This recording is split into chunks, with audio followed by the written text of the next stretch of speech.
Have you ever found yourself, in that situation where you feel like you know all the English words, like you've studied the grammar, you could probably recite it backwards, but when it comes to having a real flowing conversation, something just clicks off. Yeah. Or maybe someone's giving you that advice, just speak naturally, and you're left thinking, okay, but what does natural actually mean in English? It's such a common feeling, isn't it? I mean, learners focus so hard on the words and the rules, which you absolutely need. They're the building blocks. Right. But often what gets missed are those sort of intricate social layers, the cultural bits, the subtle cues that, make a conversation feel genuinely natural. And In be fact, there, really. exactly. It's way more than just swapping information. It's about building that rapport, that connection. Absolutely. And that's exactly what we're digging into today. Our deep dive is centered on this really fascinating resource. It's a guide called Situational English Everyday Situations.pdf. Okay. Now, I know PDF might sound a bit dry, right? Yeah, a little bit academic, maybe. Maybe, but this one, anything but. Yeah. It's not your usual sterile list of phrases. Not at all. This is actually really practical, almost like a hands-on guide. Yeah. It's designed to teach you how to handle just a huge range of real-world interactions. We're talking, everything from the totally mundane, like asking for train times, which you got to do, Sure. to the really quite nuanced stuff, the socially tricky bits, like how do you make a polite complaint or turn down an offer nicely, or even just gracefully admit you've forgotten someone's name. We've all been there. Oh, definitely been there. It sounds like a real goldmine then for understanding how English speakers actually, well, do things in their daily lives. Exactly. So for you, our listener, our mission today is basically to pull out the most important bits, the real nuggets of wisdom from this guide. We want to show you how to shift from just knowing English words to truly using the language in what we're calling that conversational mode. That conversational mode, yeah. It's about getting equipped with the nuance, the politeness, the kind of effortless flow that, well, native speakers use almost without thinking. Right. It's like second nature. And what jumps out at you like almost immediately when you look at this material is that good English conversation. It's way less about just translating directly from your own language. Oh, absolutely. Word for word often just doesn't work, does it? Not at all. Yeah. It's much, much more about getting the context, picking up on the intonation, those sort of invisible cultural rules, especially around politeness and tact. Politeness is huge. It's like a whole shift in thinking, isn't it? From seeing language as just a code, seeing it as this like sophisticated social tool, something you use to build bridges, not just send data packets back and forth. Well put. It's about communication that actually fosters understanding, creates that connection, and that journey, getting to where you sound not just correct, but natural. Well, it starts with some really fundamental things people often skip over. Okay, so if conversational fluency isn't just about vocabulary and grammar, what is it? What's that invisible stuff holding it all together? The stuff that makes your speech sound authentically English. Yeah. Our guide points to what we're calling the unseen pillars, and these are things like mastering pronunciation, but also, crucially, those politeness markers. Because, let's face it, sounding natural, it's so much more than just getting the words right. It's how they, sound and feel and flow. Absolutely. And the guide, it actually emphasizes this right from the start in its instructions for like self-study. It highlights things that are just crucial for getting your meaning across and sounding natural. Like what specifically? Well, one of the big ones is stress and rhythm. The book actually uses little dots, I think, to show where the main stress falls in an answer. Oh, interesting. Yeah, and that tells you which bit of the phrase carries the most important information. And this isn't just, about sounding like a native speaker or losing your accent. It's basic clarity. If you stress the wrong word You can totally change the meaning, right? completely, or just sound really unnatural, confusing. So the guide really pushes you to imitate the native speaker's stress, their rhythm, turn it into an active listening and repeating exercise. So it's like learning the music of the sentence, not just the individual words. That's a perfect way to put it, the music of English. Yeah. And you build that muscle memory through practice, so your speech becomes less, robotic and much easier for people to follow. That makes sense. And I bet that connects to another point you mentioned the guide makes. about linking words. That seems really key for flow. Yes, exactly. It's closely related to that musicality. The guide talks about linking words, and it gives this basic but really powerful rule. Okay. Basically, when a word ends in a consonant sound and the next word starts with a vowel sound, think look at or an apple, Mhm. in natural fast speech, those sounds often link together. They almost become one continuous sound. Right. Like, look at. Precisely.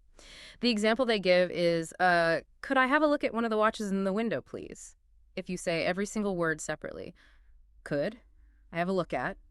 It sounds really slow and choppy. Yeah, totally unnatural. But when you link all the look at one of one, it just flows much more smoothly. It mimics that real life speed native speakers use. And if you don't do that linking, what's the impact? Is it just slower speech, or does it actually make you harder to understand or seem less fluent?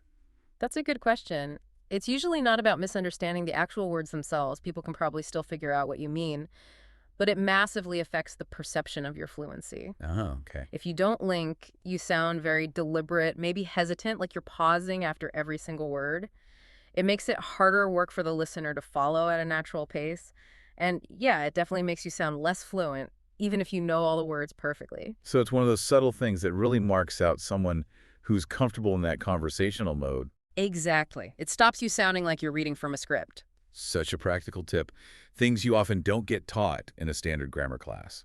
And the guide also touches on something else, something quite modern and, well, important pronoun usage for inclusivity. Yes. It's a small point in the text, but it's actually quite profound, really.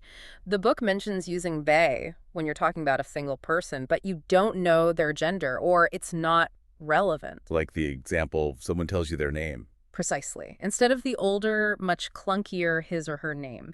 And this isn't just grammar changing. It shows how language adapts to reflect social values. Using singular they comfortably and correctly, that shows not just that you know English, but that you're culturally aware, empathetic. Which is right at the heart of real conversation, isn't it? Being sensitive to the other person. Absolutely. It avoids making assumptions. It's flexible. It's inclusive. It's very much part of modern natural English. It's amazing how these little details build up. And then there's the whole world of politeness markers. They seem to be absolutely everywhere in this guide. Oh, they are ubiquitous. You see, excuse me, at the start of so many phrases, please tacked on to the end.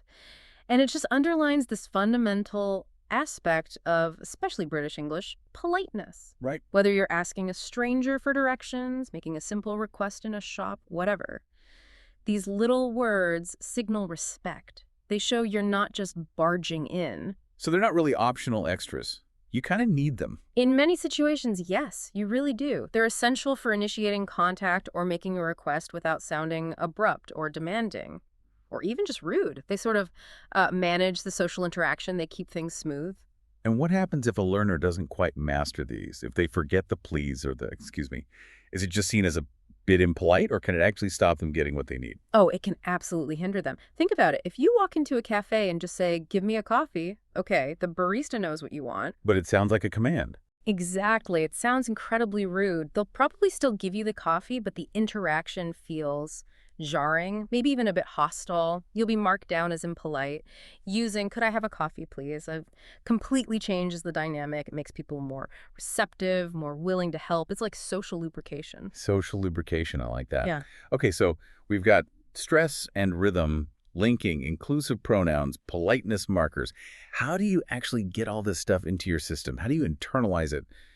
The guide must have some advice on practice, right? It does. It really emphasizes the power of practice. The method it suggests is very active. It's about listening closely to native speakers, maybe recordings that come with the book or other sources, pausing the audio, repeating the phrases out loud, trying to copy the sound, the rhythm, the linking. And it even mentions recording yourself, maybe on your phone these days, rather than a cassette machine. Huh. Yeah, slightly updated technology, perhaps.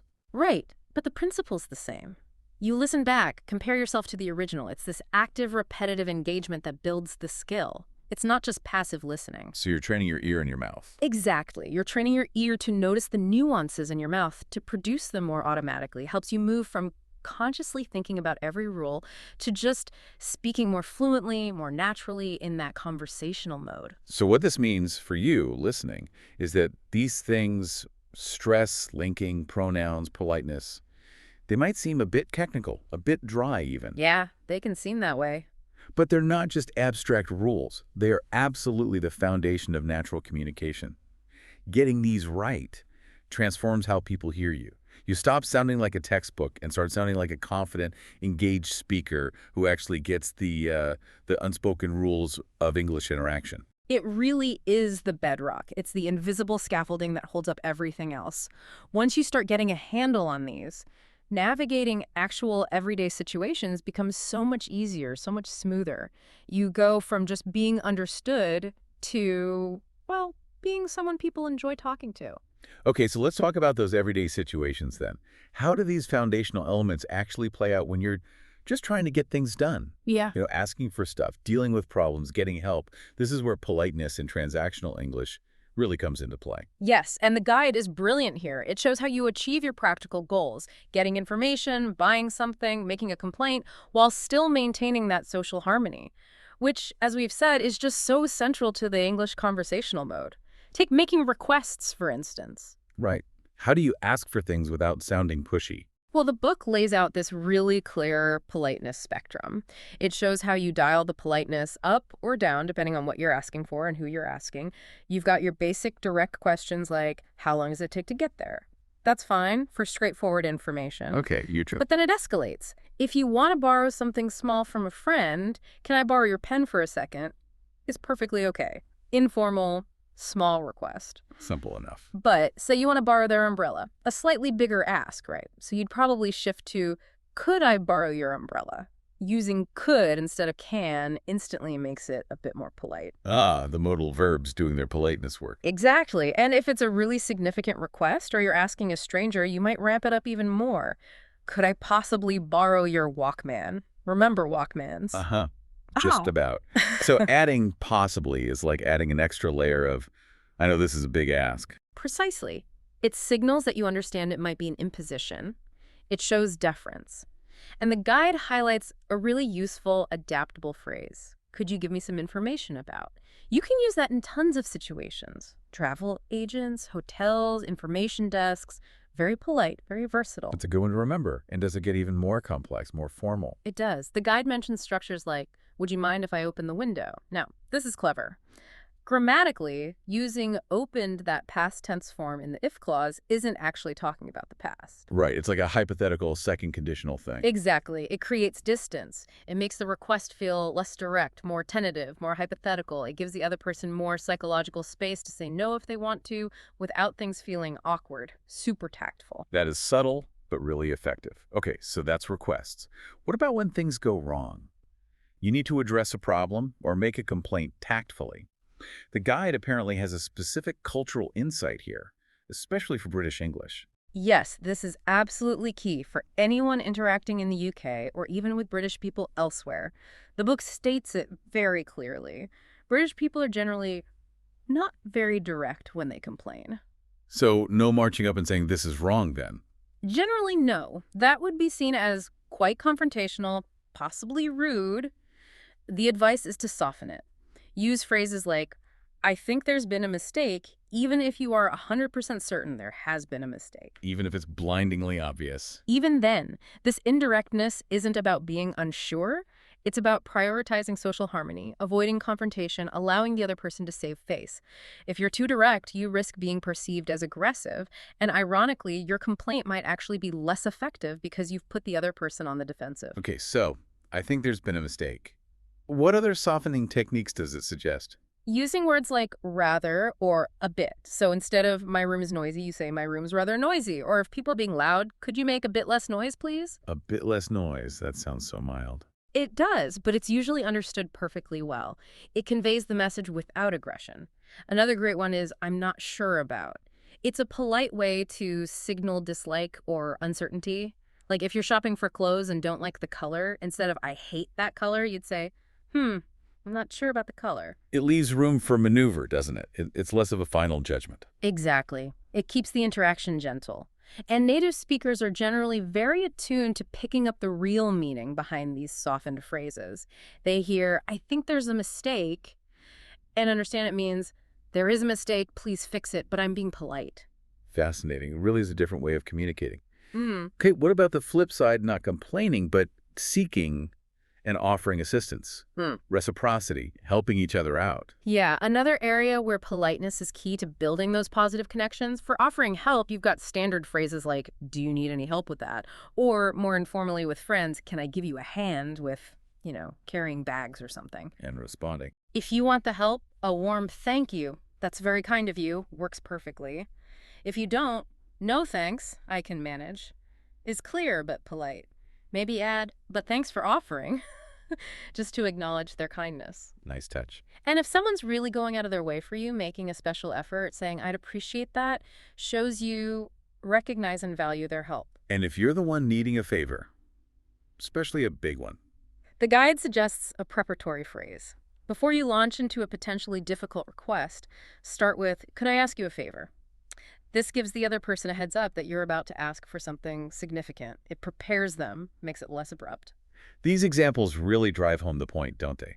That getting things done in English, that transactional stuff, it's not just about the transaction itself. It's about doing it in a way that maintains the relationship, shows respect. It keeps everything in that friendly, cooperative conversational mode. Precisely. It's the difference between just getting what you want and actually having a positive social interaction. These subtle choices make all the difference. They are the groundwork for really effective communication, for mastering that conversational mode. Okay, we've laid the groundwork. We've looked at getting things done politely. Now, how do we use these tools to build actual connections, to move beyond just transactions into genuine social interaction? Let's dig into the art of deepening that conversational flow. And it starts right at the door, doesn't it? Yeah. Mastering social beginnings and endings. Absolutely. Those first and last impressions count for a lot. And the guide has some really specific, sometimes surprising insights here, especially around meeting people. Ah, okay. I'm guessing how do you do? Might come up here. That one catches so many people out. It absolutely does. It's a classic confusion point. The guide clarifies how do you do is very formal. You only use it the very first time you meet someone. And critically, this is the bit people miss. It's not a question about how you're feeling. Right. It's just a formal, hello. Exactly. And the correct response is simply to repeat it back. How do you do? You don't then start talking about your health or your day. Getting this wrong doesn't cause a major offense, usually, but it marks you out as not quite getting the formal etiquette. Good to know. What about introductions? The guide gives a nice, clear structure. Can I introduce you to my sister? This is Anna. Anna, this is John. Simple, clear, repeats the names, makes it easy for everyone. And the dreaded moment when you forget someone's name. We've all been there. Oh, the worst. The guide offers the perfect, polite escape hatch. I'm sorry, but I've forgotten your name. It's direct enough to solve the problem, but the I'm sorry softens it, takes responsibility. Much better than guessing wrong or just avoiding using their name. Definitely a lifesaver phrase. Okay, beginnings covered. What about goodbyes? They seem to have their own complex code, too. You really do. It's all about tailoring your exit to the situation and your relationship. You've got the super informal, bye for a good friend, see you later, implies you'll likely see them again soon, maybe even later the same day. If someone popped round to your house unexpectedly, a warm, thanks for calling round, acknowledges their visit. For more formal situations, maybe after meeting someone for the first time, nice to have met you, is standard. Or if you've had a good chat, it's been very interesting talking to you. What about keeping in touch? Phrases like, keep in touch, won't you? Or the slightly more old-fashioned or playful, send me a postcard, won't you? Signal that desire to maintain contact. And that common confusion point, good evening versus good night. Yes. Crucial difference. Good evening is only a greeting. It means hello in the evening. Good night is only a parting phrase, a goodbye used at night or when someone's going to bed. Mixing them up sounds odd. Been there, done that. Haven't we all? And finally, a really common warm closing is take care. It just shows a nice level of everyday concern for the other person. So yeah, mastering these openings and closings, it really sets the right tone, leaves a good impression, and helps you navigate in and out of that conversational mode smoothly. Okay, so we've navigated the hellos and goodbyes. How do we get into the actual substance, the heart of the conversation? How do we make and sustain dialogue beyond the initial greetings? Because that's where the real connection happens, right? It is. And the guide offers some great techniques here. A classic starting point, especially in Britain, is small talk. And one very common tool for initiating small talk is the question tag. Ah, yes, like your classic weather comment. It's cold today, isn't it? Exactly. But here's the crucial detail, the nuance many learners miss. For these small talk conversation starters, the intonation on the tag, isn't it, should usually go down. Down, not up like a real question. Right. A falling intonation signals you're not really asking for information, you both know it's cold. It's more like stating an observation and inviting the other person to agree and join the conversation. It's a gentle opening. If your intonation goes up, isn't it? It sounds more like a genuine question, which can feel a bit interrogative for simple small talk. Wow, that's subtle. A downward inflection invites agreement. An upward one demands an answer. Kind of, yeah. It's about creating a low-pressure opening. The guide also mentions practical things, like asking the time. Excuse me, do you have the time? Is standard. But it points out the slightly different nuance of, excuse me, what time do you make it? You'd use that if you think your watch might be wrong and you're checking against theirs. Little details. And what about those initial questions people often ask? Often they relate to the immediate context or finding common ground. Things like, are you from Oxford, if you're in Oxford? Or whereabouts in Canada, if they've said they're Canadian? Or asking about their stay. How long are you here for? And notice the present tense there, are you here for, even though it includes the future. That's a common structure that can trip learners up. Good point. Okay, so that's starting the chat. What about asking about people in their lives? This feels like it needs careful handling, socially speaking. Absolutely. Sensitivity is key. The guide highlights a really important distinction. What's your sister like? Asks about her personality, her character. Right. She funny, serious, kind. Exactly. Whereas, what does she look like is purely about physical appearance. Tall, short, hair color, etc. Mixing these up can lead to some really awkward answers. I can imagine. For general check-ins, you've got things like, how's your mother? Or, how are things? Or maybe about a specific situation, how are you getting on in your new job? And a common, friendly way to just ask for general news is, so what's new? And how should you respond when someone shares news, good or bad? You want to sound genuinely interested, right? Show empathy. Empathy is vital for deepening that connection. If it's bad news, a simple, sincere, I'm sorry to hear that, is essential. For good news, enthusiastic responses like, congratulations, I'm very happy for you, or, oh, that's wonderful, work well. If it's disappointing news for them, something like, oh, what a pity, shows shared feeling. And what if someone asks you a question that feels a bit too personal? Is there a polite way out? Yes, and it's a crucial tool for managing your boundaries in conversation. The guide suggests, I'd rather not say actually. It's polite but firm. The actually helps soften it slightly. It allows you to decline without causing offense. That is a very useful phrase to have ready. Okay, let's switch scenes slightly. Being a guest and a host. Hospitality situations are loaded with unspoken rules. They really are.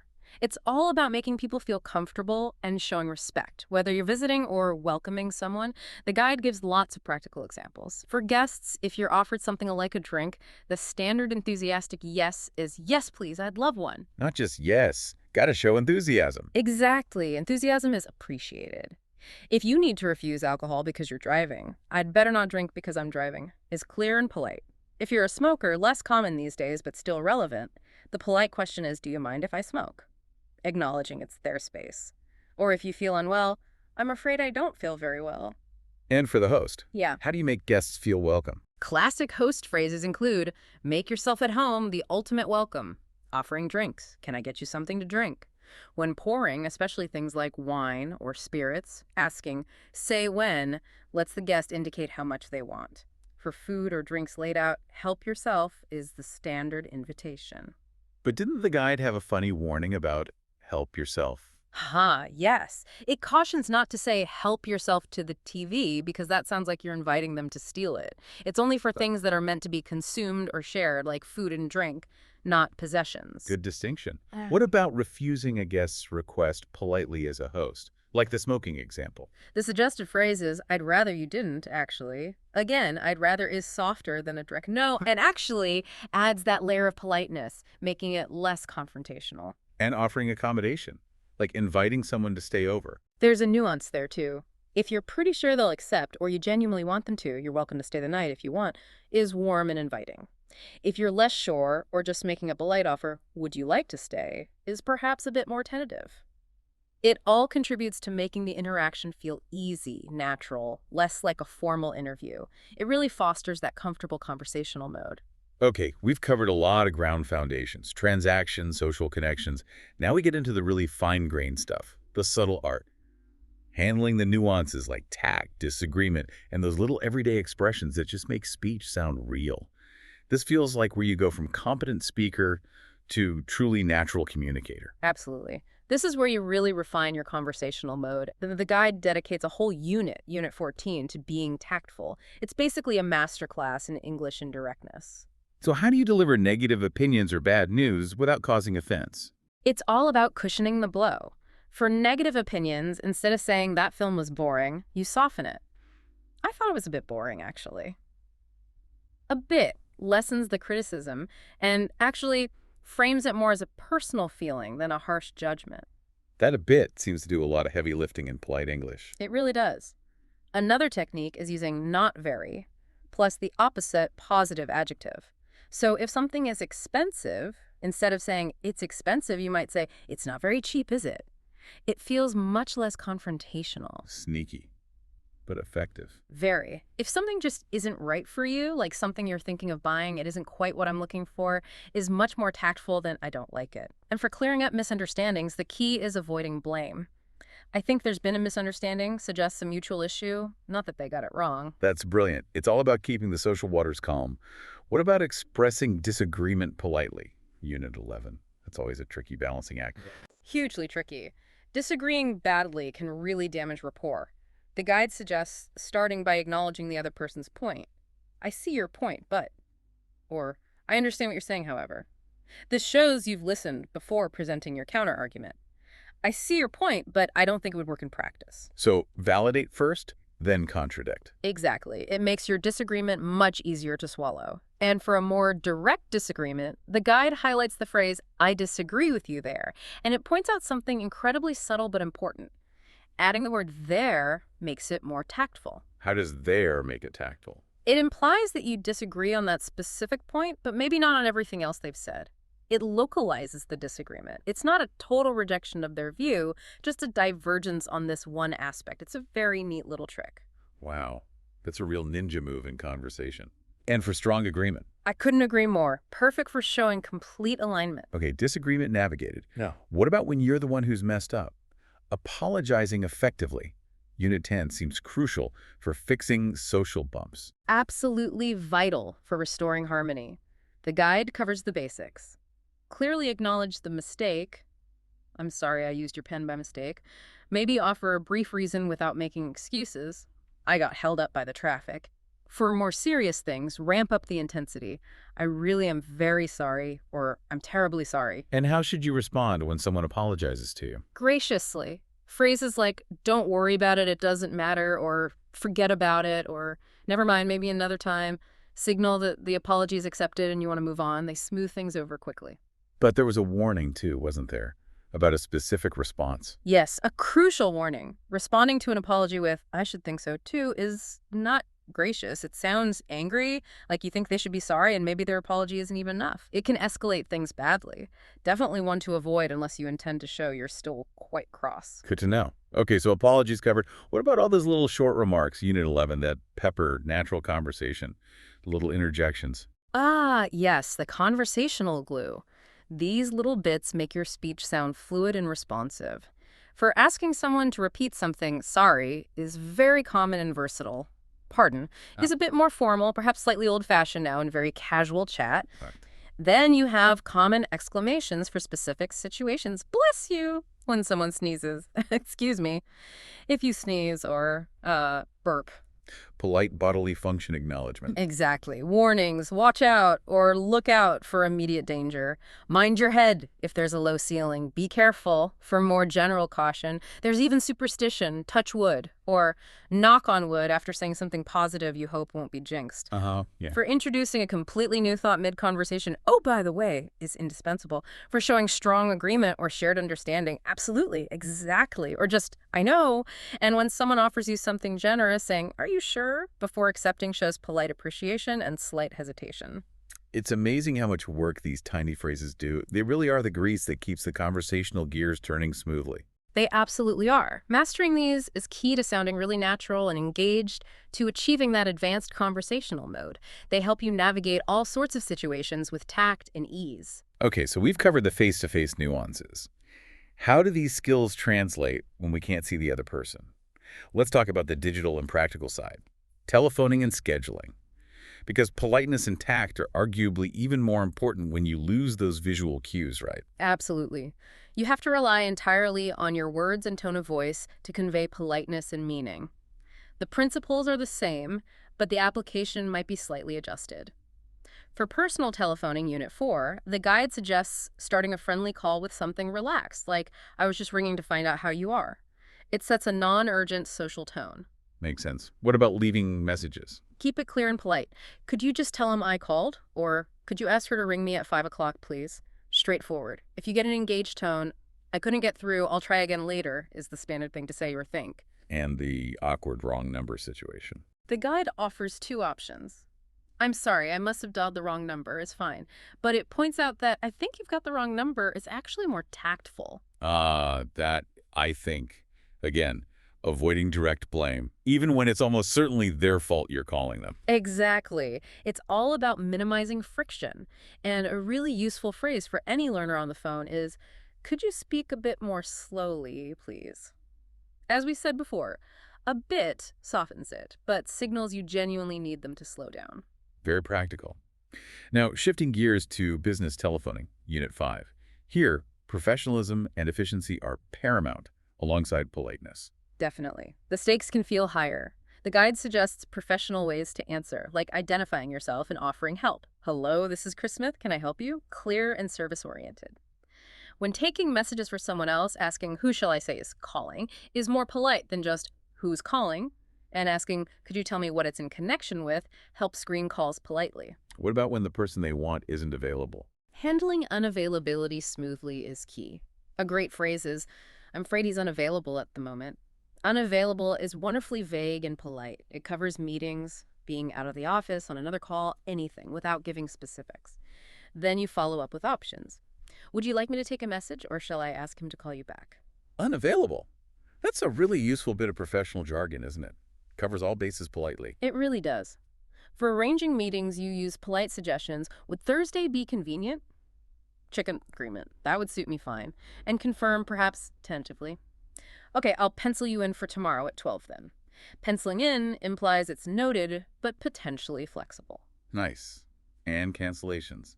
Life happens. The go-to polite, vague excuses: "I'm afraid something's come up and I won't be able to make our appointment today." "Something's come up" is universally understood, requires no explanation, and is perfectly acceptable professionally. Another lifesaver phrase. And finally, handling complaints professionally over the phone requires calm reassurance. "Oh dear, I'm sorry to hear that. I'll look into it for you and get back to you as soon as possible." Acknowledge, apologize for the trouble, promise action, and manage expectations. It really shows how that conversational mode adapts, becoming maybe more formal, but still relying on clarity, tact, and managing the interaction smoothly. Exactly. These units show how the core principles we've discussed, politeness, clarity, indirectness, are tailored for professional contexts to ensure things run smoothly and relationships are maintained. It's a specific application of the conversational mode, but built on the very same foundations. Wow, okay, we have covered so much ground today. It feels like we've really dissected what makes conversational English tick. It's been fascinating to pull apart all those threads, hasn't it? To see how much detail goes into sounding, well, just natural. So recapping our deep dive into situational English everyday situations, what we've really uncovered is that mastering conversational English isn't just about words. It's like this intricate tapestry, right? Woven together with threads of politeness, nuance, and a really keen sense of social awareness. From choosing just the right phrase for a polite request to finding that tactful way to disagree, or even just knowing the subtle difference between different ways to say goodbye, it's revealed all these layers hiding beneath seemingly simple language. And the real aha moment here. hopefully for you listening, is realizing that basically every interaction you have in English, whether you're, booking a hotel room or sharing some news with a friend or just asking for the time, every single one is a chance to practice. Not just vocabulary practice. No, not just vocabulary. It's a chance to practice the art of connecting with another human being. This, guys, and what we've talked about, it's not just about what to say, it's about how you say it, how to connect, how to sound like you, how to navigate that social world with a bit more confidence, a bit more grace. It's about speaking with people, not just at them. Achieving that real fluency, that comfortable conversational mode. Exactly. Moving from just being an English speaker to being an effective English communicator. Right. Which brings us to our final thought for you to chew on today. Considering just how powerful all these subtle conversational cues are, the stress that guides meaning, the word linking that makes speech flow, the indirectness that shows tact, the careful choice of those politeness markers. Yeah, all those little things. How might actively listening for those nuances, not just tuning into the words, but hearing the tone, noticing the indirectness, catching those politeness choices, how might that transform your next English conversation? Could paying attention to that level make it feel less like just swapping information and more like a genuinely engaging exchange, a real connection? Something to think about, definitely. We really invite you to try it.